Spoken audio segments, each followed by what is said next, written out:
Hello everybody and welcome to this week's episode of Advice Lounge. I'm Kelsey Sanders. And I am Kevin Andrews.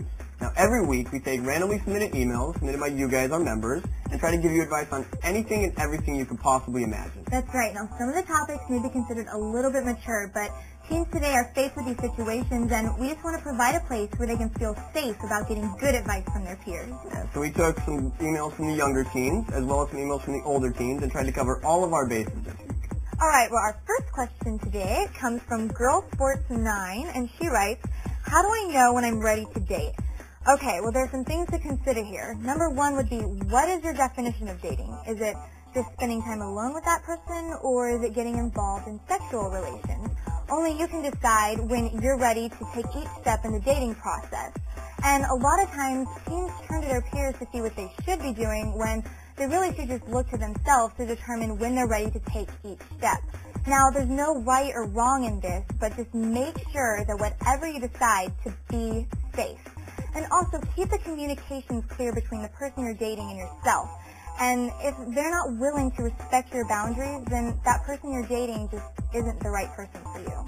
Now this is a great follow-up question to that first question. And it's from Thunder1992, and they asked, how do I tell if somebody likes me? Well, a great way to tell if somebody likes you is if they enjoy spending time with you, and then the amount of time that they enjoy spending with you seems to be more and more. Now, you really need to be sure to analyze if you have those same feelings for them as well. You need to be sure about those feelings and then be sure to communicate that directly to them so you can decide where this relationship might be headed. Now, one of the biggest pitfalls of the early part of a relationship is when you're trying to communicate through somebody else. Right? Whisper down the lane can cause a lot of mixed-up messages, so you have to be really careful about that. All right, our next question comes from LL Mendoza, and they write, what are some ways to handle fights with friends? Okay, well, when you're in a fight with a friend, the best way to get this all handled is just to be open and honest with them about your feelings. Just sit down and talk to them and explain why you're upset and what caused your feelings to be hurt. Now, be sure to tell them how much you value their friendship and what they can do to keep from hurting you again in the future. Now, one thing you do need to keep in mind is that you're not always going to agree about everything with all your friends. So the best thing to do is just to learn to agree to disagree to avoid fights in the future. Now, Anonymous wrote in and asked, how do I get my parents to adjust the rules now that I'm older? Well, sitting down with your parents and having a heart-to-heart talk is a great place to start. Now, a really good idea to prepare for this chat is to sit down and think about your current rules and responsibilities and think about what you might possibly like to see changed in the future. Now, be realistic. I mean, if you've been respectful of the current household rules and responsibilities and have realistic expectations of what you'd like to see happen, then your parents are going to be more than willing to hear what you have to say, and hopefully you can agree on something that you'd like to have changed. Now, most of our emails come from teens needing advice, but this next one is great because it's actually about giving back. Okay, it comes from Becky Blue, and she writes, how do I find or get involved with organizations that may need my help? Well, there are many organizations out there that would love to have a volunteer.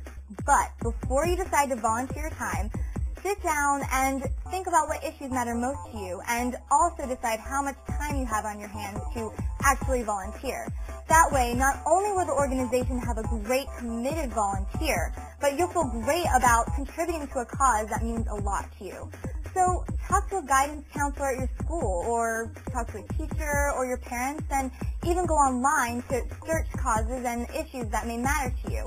And once you decide on a cause, make the call. You'll be glad you did. Hogwarts5 writes, what are some ways to make new friends? Now, I can understand just how challenging and scary it is to go out and meet new people, but there are definitely some things you can do to make it a lot easier on yourself. Think of some activities that you enjoy doing. Maybe it's signing up for an art class, maybe it's joining an exercise class, or maybe it's something simple like going on a hike. And when you're doing activities that you enjoy, you're much more likely to meet like-minded people. And a lot of friendships can form when you're doing something that you enjoy doing, and you're doing it with people who enjoy doing the same things.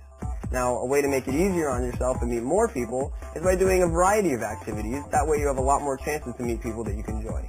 Our next email comes from Honda Mike, and he writes, a kid I know at school talks about suicide. He seems serious, but maybe he just wants attention. How do I handle this?